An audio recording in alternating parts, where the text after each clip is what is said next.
Well, hello everyone. Sword and Smash here, Resident Apex Predator. Today we're going to go over some of the lore of Apex Legends for all you new Switch players. So get ready for a special guest on the show. Yo, I'm not even gonna lie, the line slaps. So we're gonna do lore today with my good friend KevTheKing. And yeah, as first, obviously, Tropic, job. And Toes McGee, go fast. I'm gonna be doing the 1-second water bottle challenge. Okay, so today we have KevTheKing, the resident Apex Legends lore master for YouTube and all your information needs. Kev is going to answer a couple of questions to kind of inform the Nintendo Switch fan base of what's been going on in Apex Legends and how this really all came to creation. Kev, thanks for joining me today, man. Thanks, man. I'm glad to be here. So the first big question, and it's kind of big for everyone that wants to know about Apex Legends, is what exactly are the Apex games and how did they come into creation? Okay, so we learned in the Pathfinder book that in the year 2723, the Mercenary Syndicate, after the War of the Outland Civil War, there was a need for jobs. So what happened is that they revitalized the Thunderdome games, which basically became the Apex games once it was fully operational, thanks to Watson's finding her numbers to create the ring. How the rings were built. So what happened is that the Syndicate needed somebody to build some kind of containment system. So they hired Luke Paquette to basically find a way where the opponents will face each other. Because what happened is that when they rebuilt the games, is that they noticed that a lot of people were just camping in the edge of the corner, not trying to fight each other. They hired Luke Paquette to find some kind of way to make people fight each other. Watson, his daughter, found the equations to basically make a force field ring that slowly gets smaller and smaller. To build the ring, Watson went into Dr. Singh's lab to get this device to basically make like a mini force field. So in the lab, this is where we met Wraith from the first trailer. She was actually, what we learned from the Pathfinder book is that she actually made that her headquarters. And she actually tried to scare away Watson, which she did. And what happened is that Watson, getting the device from the lab, turns on the device. He turns it on while there's a thunderstorm. And the lightning bolt hits the device and kind of burns down the whole forest, which turns into the Shadow Force in Season 2. That Wraith saves her and returns her back to Luke Paquette. Skipping some bit of lore there, what happens is that Watson kind of shows her dad that, hey, the device kind of works. She shows him the numbers to make the ring. That's how the ring was created. Because of that, the Syndicate approved it and made basically the Apex games that we know now. That makes a ton of sense. So basically, Watson is a very, very future version of Ben Franklin, burning down things with electricity. And that kind of ties into why certain motivations for the Legends are in the games. Like, for instance, what is some of like Wraith's motivation for being in the games? So Wraith was experimented on by the Ares division. She lost her memories and she's trying to find who she is, which what happened in I think it was season 2, we found out that her name is Renee Blasley, but in the comics, we now know her full name, thanks to Pathfinder's book, is that her full name is Renee Hope Blasley. What we know now is that she now knows her name, but she wants to know who she really was because she was kind of had a temper, right? And she wanted to work with Dr. Singh's. She actually requested it in Pathfinder book to work with him. So what she wants to know is why would somebody like her want to work with somebody like him who drugged her and poisoned her and made her lose her memories? In her mind, she thinks that maybe in a way, her and Dr. Singh's are the same person. If the roles were reversed and he lost his memories, well, he would have backstabbed her just like he did. What she's doing now is that she's staying in the games to try to find her memories to see what she really was as a person. So yeah, that's basically why Wraith is in the games. That makes a lot of sense. One of the ones that I've always been really interested in, because it seems like there's a lot of lore behind him, but we don't often get to see it in a lot of the trailers, is Crypto, because it seems like there's a fair amount of motivation for him to be in the games as well. Yeah, so Crypto was framed by somebody named QW because Crypto found the prediction algorithm, which from what we speculated, it's a way for people to rig the games.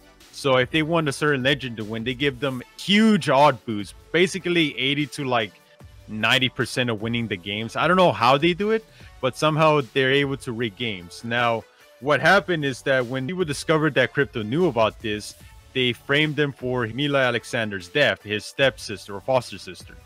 Because of this, what Crypto decided to do, instead of hiding and low profile the rest of his life, he decided to join the games to basically, in a way, prove his innocence, take down the people that framed them, which he says are working for the Syndicate, which is, again, QW. So what happened now is that Crypto's on the run from his former employers, which he was a computer engineer that helped broadcast the games through the Outlands. Season 2, he destroyed the Repulsor Tower to find evidence to prove his innocence. Crypto, in a way, is still in the games trying to find evidence, and the person who framed him, who was QW, take him down, and possibly even the Syndicate. Okay, so with Crypto, on the run, kind of trying to figure out the whole dynamics of what happened with him being framed, how does that tie into his interactions with other legends that have been there for a little bit, like Watson, for instance? Yeah, so Watson and Crypto built Ash's head.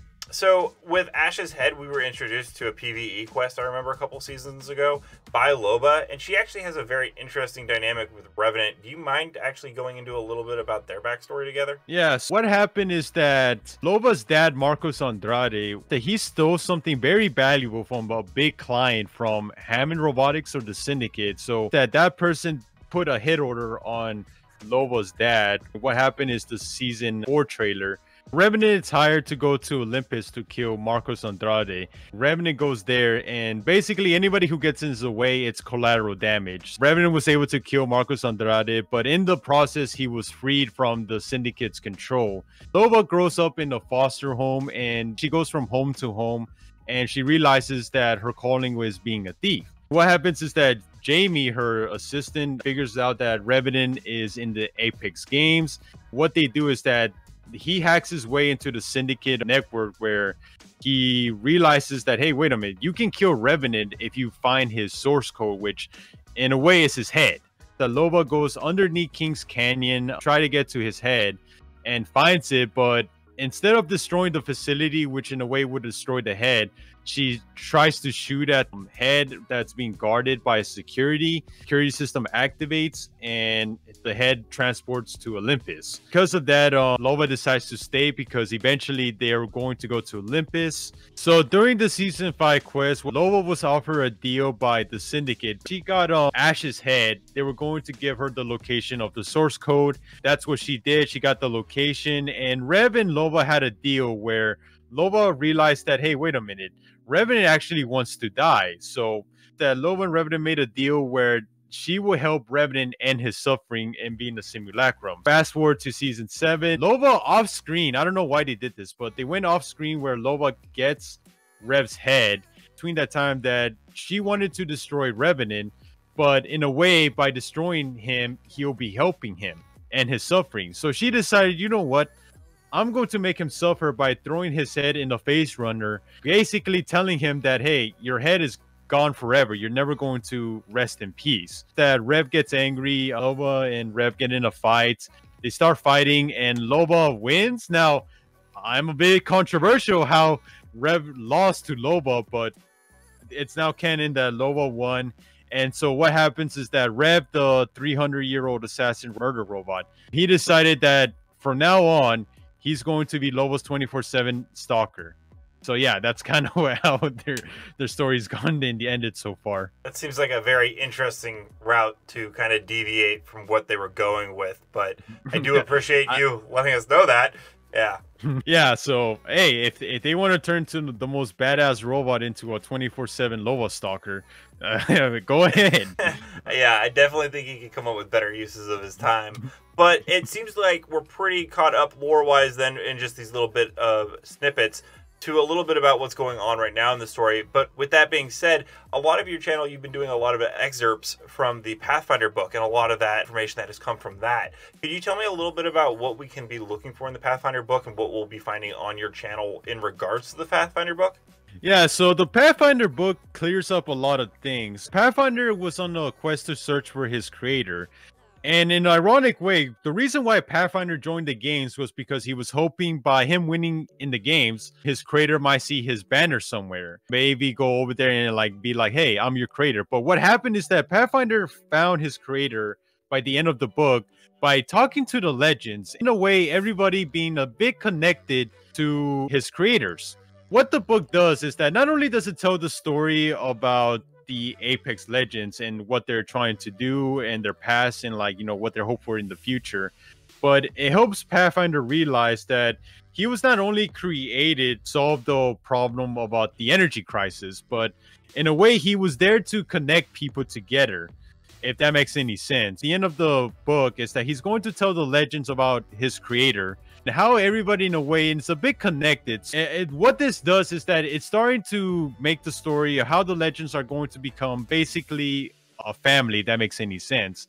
And they're going to start wondering who really is the true villain of the story, which, if you've been paying attention, it's very clearly Hammond Robotics in the Syndicate. That is incredibly interesting, and I just want to say thank you so much for coming in here today. And everyone watching this video, if you want to find out how that Pathfinder book ends and who the villain is, as Kevin alluded to with Hammond Robotics, and even more about the creator and everything in regards to that, I'll have the link in the description. I will go ahead and pin it in the comments. I cannot recommend Kevin enough for all the lore information and really how he's helped tie in the lore community for Apex Legends. Kevin, thank you again for being here. Yeah, my pleasure, man. Hey guys, thanks again for checking out the video today, and I hope you found it very informative. And big thanks again to KevTheKing for helping me break down all that information, especially for the new Switch players who have never played this game before and may be looking for a little bit of backstory. Until next time, Legends, keep slaying the Outlands, and I'll see you out there.